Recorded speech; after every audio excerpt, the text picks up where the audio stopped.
This video is about why rituals work, the psychology of ritual, and I hope you like the new visualizations. And you do not have to assume that everything unusual is meaningless simply because psychology can explain part of it. Today, I want to look at why ritual works on the human mind. I'm going to concentrate on repetition, sensory cues, expectation, altered attention, symbolism, emotional conditioning, and the way ritual can gradually train the mind to enter particular states of consciousness. None of this requires us to settle the larger metaphysical question of whether supernatural magic exists. That is a separate argument. Before we even reach that question, ritual already has powerful and observable effects on human thought, emotion, memory, perception, and behavior. Human beings are ritual creatures whether they consider themselves religious, spiritual, magical, or completely secular. Most of us simply do not use the word ritual for the majority of what we do. Your morning routine can become ritualized. Your bedtime routine can become ritualized. Athletes develop rituals before competition. Musicians develop rituals before performing. Courtrooms use ritual. Weddings use ritual. Funerals use ritual. Military ceremonies use ritual. Graduation ceremonies use ritual. Even preparing for an important meeting can become a carefully repeated sequence of behavior. At its most basic psychological level, ritual is structured behavior that gains meaning through repetition and context. Once a sequence becomes familiar, the brain begins predicting what comes next. That ability to predict is enormously important because the human nervous system is constantly trying to identify patterns. If something happens once, it may be treated as incidental. If the same sequence happens repeatedly, the brain begins building associations between the individual parts of that sequence and whatever state or outcome normally follows. Think about something as ordinary as falling asleep. A person may dim the lights, brush their teeth, turn on a fan, get into the same side of the bed, read for 10 minutes, and then close their eyes. After performing that sequence hundreds or thousands of times, the nervous system begins recognizing the earlier parts of the sequence as signals that sleep is approaching. The fan is no longer simply making noise. The darkness is no longer simply an absence of light. The bed, the sounds, the movements, and the sequence itself become cues telling the body and mind that it is time to enter a different state. Magical ritual can operate in very much the same way. Imagine someone who always begins ritual by cleaning the room, lowering the lights, lighting a particular incense, regulating their breathing, placing certain objects on an altar, tracing a symbol, and speaking a familiar opening formula. After enough repetition, those actions begin functioning as signals. The person may notice that their attention narrows more quickly. Outside concerns seem less important. Internal imagery becomes easier to access. Emotional responses become stronger. The ordinary concerns of the day begin fading into the background. Eventually, the beginning of the ritual starts preparing the mind for the state normally associated with the ritual itself. This is one reason experienced practitioners can sometimes enter a focused ritual state much faster than beginners. The practitioner has effectively trained the nervous system. The lighting, smell, posture, gestures, words, and objects have become associated with a particular psychological condition. Occult ritual does the same thing through different symbols and traditions. A pentagram hanging on the wall does not need to physically radiate some measurable energy in order to have an effect on the practitioner. The person sees the pentagram and immediately encounters everything that symbol means to them: protection, balance, spirit, the elements, ritual authority, mystery, tradition, previous experiences, and perhaps years of study. The image becomes psychologically dense because it carries far more information than the lines physically drawn on the page or wall. This brings us to symbolism, which is one of the most powerful components of ritual. Human beings respond to symbols constantly. A flag is physically cloth. A wedding ring is physically metal. Currency is physically paper or numbers stored electronically. A crucifix may be wood, silver, or steel. Yet people experience enormous emotional reactions to these objects because the material itself is not the important part. The meaning attached to the object is what matters.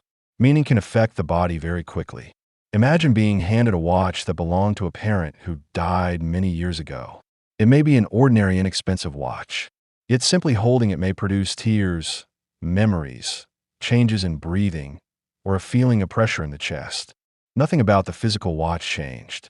Meaning activated memory, memory activated emotion, and emotion changed physiology. That is why saying something is only symbolic badly misunderstands symbolism. Human civilization is constructed through symbols. Language itself is symbolic.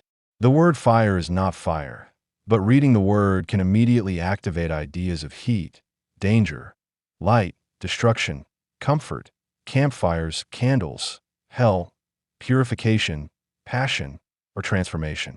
One simple symbol can activate an enormous network of memories and associations. Ritual uses that ability deliberately.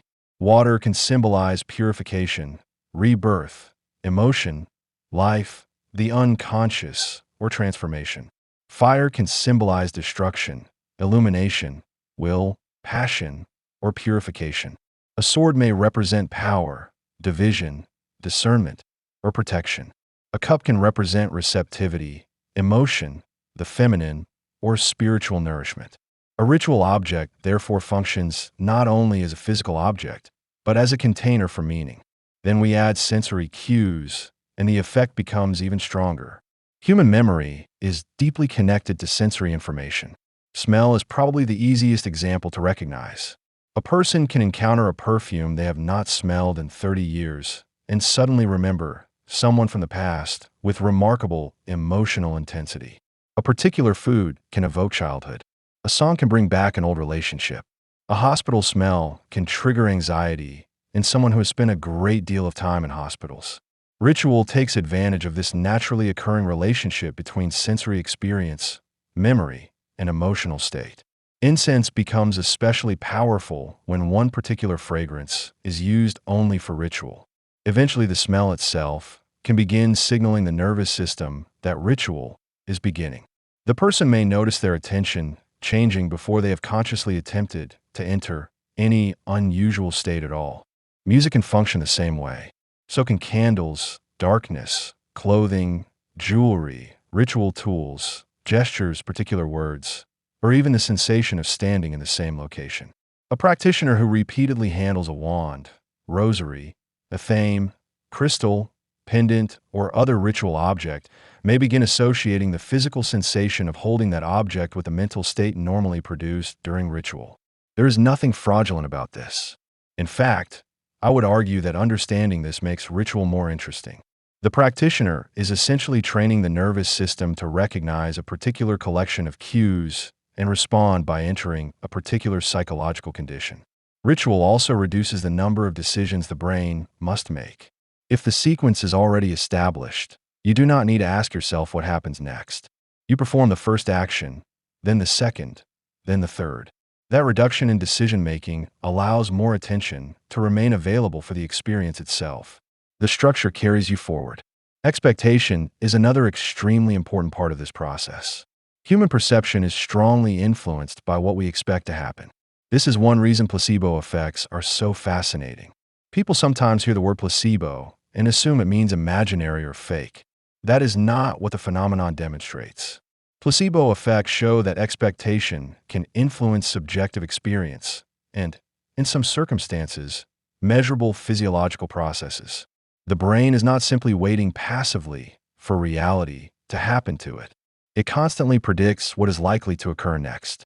When the brain expects something, it begins preparing for that possibility. Ritual creates expectation deliberately. If you repeatedly enter a ritual expecting to become calm, focused, receptive, spiritually connected, or empowered, the expectation itself begins directing attention toward sensations that correspond with that state. This becomes easier to understand if we look at attention itself. Right now, become aware of your tongue. Unless you happen to be thinking about it already, you were probably not consciously aware of it until I mentioned it. Your tongue did not suddenly appear. Your attention simply moved towards something that had been there the entire time. Now notice the feeling of your clothing against your skin. Again, the sensation was already present. Attention made it prominent. Ritual trains attention in exactly this way. The practitioner deliberately narrows awareness toward particular sensations, images, ideas, emotions, and meanings while allowing other information to move into the background. When that process becomes sufficiently deep, people may describe the experience as an altered state of consciousness. The phrase altered state sometimes makes people imagine something dramatic, such as hallucination, trance, drugs, or complete dissociation. But consciousness shifts constantly during ordinary life. Reading a novel intensely produces a different mental state from driving. Driving produces a different state from arguing. Arguing is different from meditation. Meditation is different from sexual arousal. Sexual arousal is different from grief. Grief is different from prayer. The human mind is not one fixed condition. Consciousness is fluid. Ritual takes advantage of that fluidity deliberately. Controlled breathing changes physiological arousal. Visualization changes the focus of attention. Spoken words introduce meaning. Gestures involve the body. Symbols activate memory and association. Incense activates smell. Candlelight changes the visual environment. Repetition reinforces expectation. By the time the central part of the ritual begins, the practitioner may already be in a psychological state quite different from the one they were in 20 minutes earlier. The important question is not whether psychology is real. The important question is what psychological processes are capable of doing. Ritual also works through emotional conditioning. Imagine someone who performs the same protective ritual whenever they feel frightened. They light a particular candle, regulate their breathing, speak words associated with strength, visualize protection, and remain there until the fear begins to decline. If the person repeats this process enough times, the ritual itself can gradually become associated with safety. Eventually, the candle may evoke safety. The words may evoke safety. The posture may evoke safety. The person has constructed a psychological pathway that can be intentionally activated. Magical ritual can function similarly. It gives the practitioner something to do. That matters because human beings generally tolerate difficulty better when they believe they possess some degree of agency. Helplessness intensifies distress. Action reduces helplessness. Imagine someone performing a prosperity ritual before beginning a job search. The ritual does not necessarily have to compel an employer through supernatural means in order to influence the outcome. Perhaps the person leaves the ritual feeling more confident. They apply for more positions. They notice opportunities they would previously have ignored. They follow up instead of assuming rejection. They speak more assertively during interviews. They become more persistent. The ritual changes behavior. Behavior changes probability. And at that point, we encounter an interesting question. Where exactly does the psychological effect stop and a magical effect begin? That line may not be as obvious as people sometimes assume. If I perform a ritual for courage and then behave more courageously for the next week, something occurred. We can debate how that event should be interpreted metaphysically, but saying that nothing happened makes very little sense. This is why I think one of the most useful ways to understand magic is to stop imagining ritual as a vending machine where a person inserts desire and receives supernatural results. Ritual may instead be understood as a technology of consciousness. That does not prove or disprove supernatural magic. It simply acknowledges something we can observe directly. Ritual can change the operator, and changing the operator can change what happens next. There is also an important relationship between ritual and identity. Repeated behavior does not merely create temporary emotional states.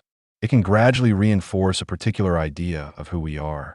If someone repeatedly enters ritual thinking of themselves as powerless, desperate, and dependent upon some external force to rescue them, the practice may reinforce helplessness. But if ritual is structured around discipline, responsibility, wisdom, courage, transformation, or self-command, those qualities are repeatedly rehearsed. Rehearsed identity eventually influences behavior outside the ritual. But because ritual can condition the mind, ritual can also be used badly. If ritual can reinforce confidence, it can reinforce fear. If it can reinforce agency, it can reinforce obsession. If someone becomes convinced that forgetting one phrase or placing one candle incorrectly will cause disaster, the ritual has stopped serving the person. The person has begun serving the ritual. That distinction matters. Healthy ritual should create structure without destroying flexibility. It should increase the practitioner's ability to function, not make ordinary life increasingly frightening. A useful magical or spiritual practice should ideally make someone more observant, disciplined, emotionally regulated, creative, courageous, and capable of examining their own thinking.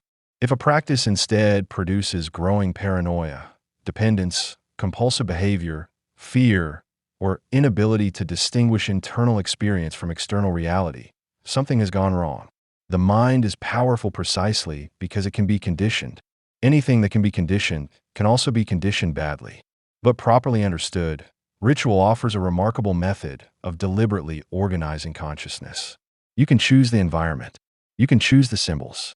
You can choose the words. You can regulate breathing. You can control posture. You can direct attention. You can create sensory associations. You can establish expectation. You can repeat the process until the ritual itself becomes a doorway into a particular state of mind. Eventually, the candles are lit, the incense begins burning, the familiar words are spoken, and the mind recognizes where it is. That may be one of humanity's oldest psychological technologies. Long before laboratories, psychology textbooks, brain scanners, or neuroscience, human beings discovered that rhythm changes consciousness. Drumming changes consciousness. Chanting changes consciousness. Breathing changes consciousness. Darkness changes consciousness. Firelight changes consciousness. Repetition changes consciousness. Symbols change consciousness. Group participation changes consciousness. We discovered the effects long before we understood the mechanisms. Religion preserved many of these techniques. Mysticism refined them. Occultism experimented with them. Modern psychology eventually began developing explanations for processes human beings had already been using for thousands of years. That gives us a much more interesting way to talk about magic than simply asking whether magic is real. Ritual works on the human mind because the human mind responds powerfully to pattern, repetition, meaning, expectation, sensation, emotion, memory, and attention. Ritual combines all of these mechanisms into one structure experience. That is why ritual can feel very different from simply sitting in a chair and thinking about something. Thinking is primarily cognitive. Ritual is embodied. You see it. You hear it. You smell it. You speak it. You move through it. You emotionally experience it. Your body participates in the idea. When all of those channels are directed toward the same intention, the experience becomes psychologically compelling. Whether something beyond psychology occurs remains one of the great questions of magic.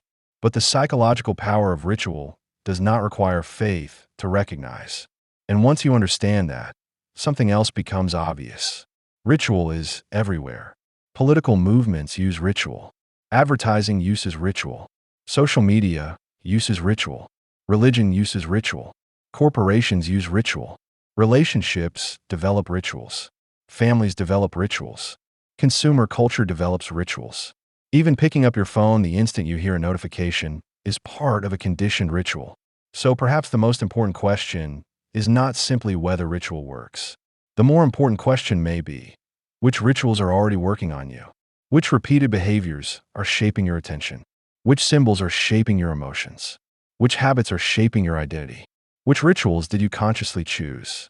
And which rituals were simply handed to you by culture, advertising, religion, politics, technology, family, or habit? That is where the study of magic becomes particularly interesting to me, because the first act of magic may not be casting a spell at all.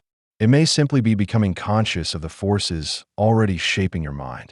Once you recognize them, you can begin deciding which ones deserve to remain. If you enjoy lectures like this on magic, the occult, consciousness, psychology, symbolism, religion, and Gothic philosophy, subscribe to the Gothic Philosopher, take a look through the other videos on the channel, and tell me in the comments about the rituals you have noticed affecting your own state of mind. I am Lucian Seraphis. This is the Gothic Philosopher, and I will see you in the next one.